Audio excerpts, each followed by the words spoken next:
नमस्कार, मैं तेजस्वी राजपूत। आप सभी को हिंदी दिवस की बहुत बहुत शुभकामनाएं। और हिंदी से जुड़े रहने के लिए मैं आप सभी का विशेष आग्रह करती हूँ।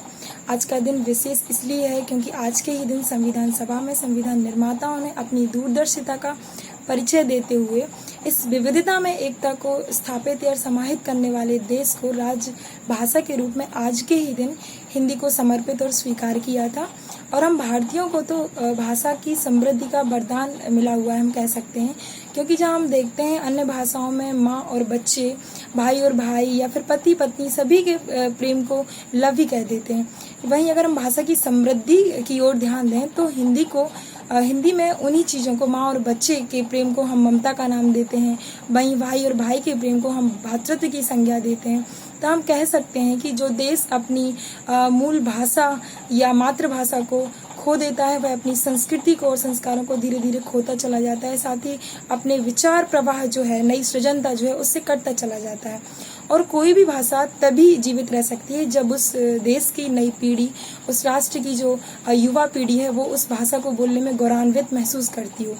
वर्तमान में जो भाषा का वर्तमान और भविष्य को लेकर कई जो मुबाहिस हैं, उनका दौर तो 70 से चलता आ रहा है, लेकिन हम वर्तमान में सूचना और तकनीकी के दौर में अगर भाषा की बात करें तो भाषा अपना एक नया क्लेवर चाहती है, जहां हमें हिंदी भाषा को पुरानी जो रूढ़ियां हैं उनसे मुक्त करने की बहुत आवश्यकता है।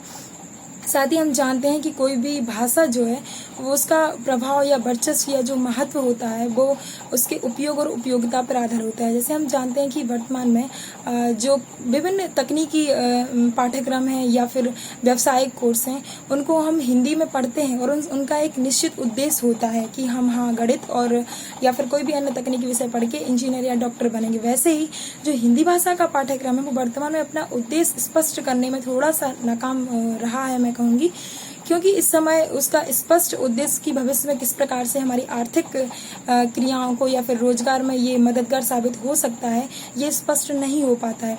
तो हमें ये जानने की आवश्यकता है कि जो हिंदी भाषा है वो मात्र एक भाषा नहीं है, वो खाली एक विषय नहीं है।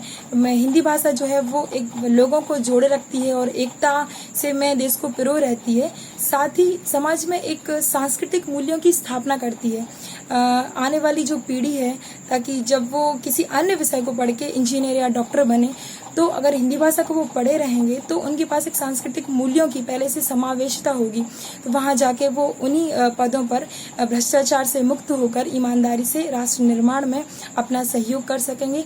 इसलिए मेरा आप सभी से विशेष आग्रह है कि हिंदी को बोलते रहिए, अपने निज जो रिश्ते हैं उनमें भी हिंदी को समाहित करते रहिए, बोलने में गौरवान्वित महसूस करते रहिए और अपनी हिंदी भाषा को एक समृद्ध राष्ट्रभाषा बनाए रखिए। साथ ही अंतर्राष्ट्रीय लेवल पर संयुक्त राष्ट्र तक इसकी पहचान को ले जाने के लिए हमेशा अग्रसर रहिए और हिंदी भाषा में गौरवान्वित महसूस करते रहिए। जय हिंदी, जय हिंद, जय भारत। धन्यवाद।